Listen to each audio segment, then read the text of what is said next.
This podcast is sponsored by Blackout Coffee.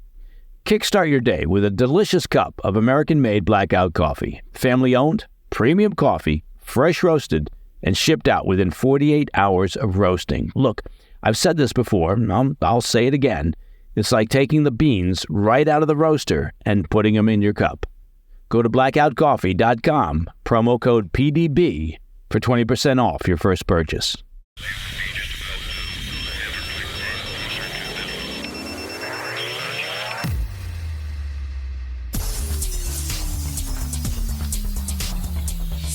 It's Thursday, 15 February. Welcome to the President's Daily Brief. I'm Mike Baker, your eyes and ears on the world stage. Let's get briefed. We'll kick things off in the Middle East, where negotiations for a ceasefire between Israel and Hamas continue to drag on as mediators struggle to bridge the divide between the two sides on a number of critical issues.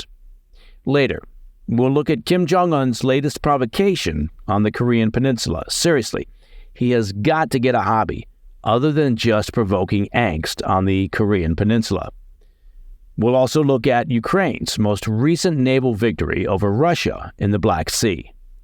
And in today's back of the brief, we'll discuss rising concerns over illegal border crossings by Chinese nationals, which have increased by a staggering 500% in the San Diego sector alone since last year. But first up, the PDB Spotlight. We'll begin in the Middle East with the latest regarding the complex ceasefire negotiations between Israel and Hamas. CIA Director William Burns, who was in Egypt for negotiations on Tuesday, left the region without making any material progress on a ceasefire deal between Israel and Hamas to free the remaining hostages being held in Gaza, and that's according to a Wall Street Journal report. Burns held discussions throughout Tuesday with his counterparts from Israel and Egypt, along with the Prime Minister of Qatar, in an effort to move the needle on the stalled negotiations. While there were no breakthroughs, the discussions will continue for another 3 days or so between lower-level officials, according to the New York Times. Egyptian and American officials familiar with the discussions called them promising, but said there remains a wide gulf between Israel and Hamas on key issues. The parties remain at odds over the potential duration of a ceasefire, as well as how many Palestinian prisoners Israel would release in exchange for the remaining hostages. Israeli negotiators have said that Hamas's demands for a deal are wildly unrealistic. Even President Biden has described the Hamas list of demands as, quote, over the top. While the Biden administration and mediators in Egypt and Qatar have sought at least a 6-week pause in fighting to facilitate a hostage swap, Hamas is seeking a longer-term ceasefire, potentially lasting more than 4 months, as well as the withdrawal of Israeli forces from key areas of Gaza and the release of a large number of Palestinian prisoners, including those serving life sentences. Their original demands had Hamas insisting that they be responsible for naming at least 1/3 of the released prisoners. The negotiations come as Israel is preparing for a potential incursion into the city of Rafah in southern Gaza to root out Hamas fighters. It's estimated that roughly 1.2 million Palestinians have taken refuge in the city, and concerns, of course, are mounting over the potential for civilian casualties should Israel move in. For their part, Israel has proposed an evacuation plan for Rafah that involves building 15 campsites of around 25,000 tents each in the southwestern part of the Gaza Strip. These camps would include field hospitals, sanitation facilities, and access to water, and the areas would be overseen by Egypt. Officials in the region, however, have not publicly commented on the proposal. Egyptian mediators have reportedly warned Hamas that they likely have less than 2 weeks to agree to a tentative ceasefire outline with Israel to avert a military invasion of Rafah. The Israelis consider Rafah the group's last remaining stronghold. Israeli officials do not appear as hopeful as their U.S. counterparts that a deal with Hamas will materialize. An official with Netanyahu's office said Wednesday that they will not be sending an Israeli delegation back to Cairo for follow-up talks until Hamas shows that they are willing to take the discussions seriously. The unnamed official said, quote, Israel did not receive any new proposal in Cairo from Hamas on the release of our hostages, and that Israel would not give in to Hamas's delusional demands. The official added that, quote, a change in Hamas's position will allow the negotiations to advance. As the ceasefire talks continue through Friday without Israel, things are heating up again along Israel's northern border with Lebanon. Israel carried out extensive airstrikes in southern Lebanon on Wednesday after a Hezbollah rocket struck a military base near the city of Safed, killing an Israeli soldier and wounding 8 others. The escalation threatens to derail a proposal from France for a truce between Israel and Hezbollah, which seeks to ensure the back and forth at Israel's northern border doesn't devolve into a full-blown war. Now, the fundamental problem with the negotiations between Israel and the Iran-backed Hamas is this. Israel has repeatedly stated that their primary objective is ensuring that Hamas no longer has the ability to govern Gaza and to continue its efforts to attack and destroy Israel. Obviously, on the other side of the equation, Hamas has no desire or intention to give up its position of power in Gaza. Bottom line, considering those two diametrically opposed positions, there's no room for compromise. Coming up after the break, we'll discuss the latest provocation by Kim Jong Un on the Korean peninsula, as well as the recent blow that Ukraine dealt to Russia's navy off the coast of Crimea. I'll be right back. Welcome back. Kim Jong Un is once again engaging in provocations on the Korean peninsula as the regime continues to ratchet up tensions with their neighbors in the south. It's like every day Kim wakes up and chooses confrontation. Officials with the South Korean military said that North Korea fired multiple cruise missiles into the sea on Wednesday, marking their 5th test of these weapons since the new year began. South Korea's Joint Chiefs of Staff did not elaborate on how many missiles were fired, and intelligence officials in South Korea and U.S. said they were still, quote, conducting a detailed analysis, according to a report by Fox News. It was the 6th missile launch by North Korea this year, which includes their testing of a solid-fuel intermediate-range missile on January 14th, which was outfitted with a hypersonic warhead. The latest test followed a recent warning by South Korean officials that the Kim regime was preparing to test fire an intercontinental ballistic missile within the month.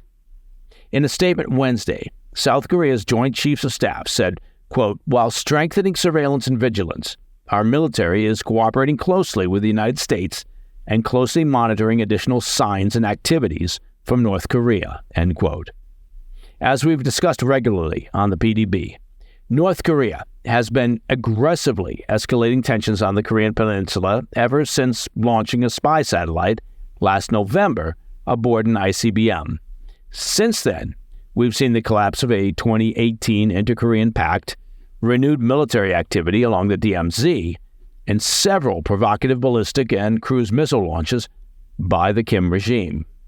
These provocations also included the testing of a nuclear-capable underwater attack drone in January that could reportedly be used to target naval vessels and U.S. ports in the region. That weapon can allegedly trigger a large radioactive wave through an underwater explosion. I know it sounds very Bond-like, although doubts remain about its true capabilities. In January, North Korea effectively cut off diplomatic ties with South Korea and ended their decades-long commitment to reunification. Kim Jong Un also continues to use aggressive rhetoric, threatening to annihilate South Korea with nuclear weapons if provoked. Yeah, that's aggressive rhetoric. Amid the ongoing threats, we're also learning that North Korea successfully hacked the personal communications of an aide to the South Korean president. That's according to an exclusive BBC report. The concerning breach in security reportedly occurred last November, though tight-lipped officials didn't reveal what information was accessed. It marks the first time that North Korea's increasingly sophisticated cyber hacking operations successfully infiltrated the device of a member of the president's staff. Now, it's worth noting that any advancements or improvements in North Korea's cyber shenanigans can be attributed to assistance, training, and support from either China or Russia, or both. Shifting gears to the war with Russia, the Ukrainian military has scored another major naval victory against Russian forces off the coast of Crimea. As we've previously discussed on the PDB, Ukraine's efforts against Russia's navy have been a singular bright spot for leaders in Kyiv as they continue to grapple with Moscow's ground forces on the front lines in Ukraine. Officials with the Ukraine military said Wednesday that they had successfully sank a large Russian landing ship in the Black Sea in an operation involving naval drones. The drones struck the port side of the landing ship known as the Cesar Kunikov, puncturing critical holes in the vessel, according to a report by CNN. The operation was reportedly carried out by Ukraine's Group 13, and that's a special forces unit under Kyiv's military intelligence agency. Officials told CNN that Ukraine has now, quote, disabled a third of the Russian Black Sea fleet.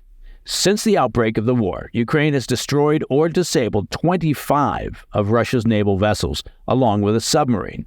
These are believed to comprise more than 30% of Russia's warships. The landing ship had reportedly been docked in the area for about 10 days, as Russian forces loaded it with weapons and military equipment. Ukrainian officials said they believe the vessel was fully loaded at the time of the drone strike. NATO's Secretary General Jens Stoltenberg called the operation a, quote, great victory for Ukrainians, and noted that their successes against Russia's Black Sea fleet have opened up a shipping corridor in the region, allowing Ukraine to efficiently move their grain exports to the European market. Stoltenberg added, quote, few believed this was possible just a few months ago, but now, actually, the export of grain from Ukraine takes place even without an agreement with Russia, end quote. Ukrainian authorities have said that the grain exports have now returned to pre-war levels. All right, coming up in today's Back of the Brief, we'll discuss rising concerns over the substantial increase in illegal border crossings into the U.S. by Chinese nationals. I'll be right back. In today's Back of the Brief, officials are raising concerns over the substantial increase in Chinese migrants crossing through the porous U.S. southern border. Recently released figures from U.S. Customs and Border Protection officials show illegal crossings by Chinese nationals in the San Diego sector have increased by more than 500% since this time last year. CBP agents said that since October 1st, the start of the new fiscal year, more than 20,000 Chinese nationals have poured across the border, and that's according to a report by Fox News. CBP agents say the Chinese are now the fastest-growing demographic illegally entering the U.S. In a shocking illustration of this increase, CBP agents said earlier this week they arrested 269 Chinese migrants in a single day in the San Diego sector. Now, to put that into perspective, for the entire 2021 fiscal year, the CBP only reported 450 encounters with Chinese nationals at the U.S. border. 450 encounters in the entire fiscal year. And earlier this week, we had 269 in one day. The rapid influx is raising national security concerns as fears grow that some of these nationals could have ties to China's Communist Party. Do you think? Officials have noted that the majority of Chinese migrants are military-age single males. Now, Brandon Judd, the president of the National Border Patrol Council, told Fox News, quote, that is a very scary prospect. We know that China doesn't like us. Okay, that's not a statement of the obvious. Oh, it is. We know that we are in the crosshairs of China, and they are exporting so many people to our country, and you have to really fear about that, end quote. The concerns echo those recently expressed by a group of former top FBI officials in a letter to Congress.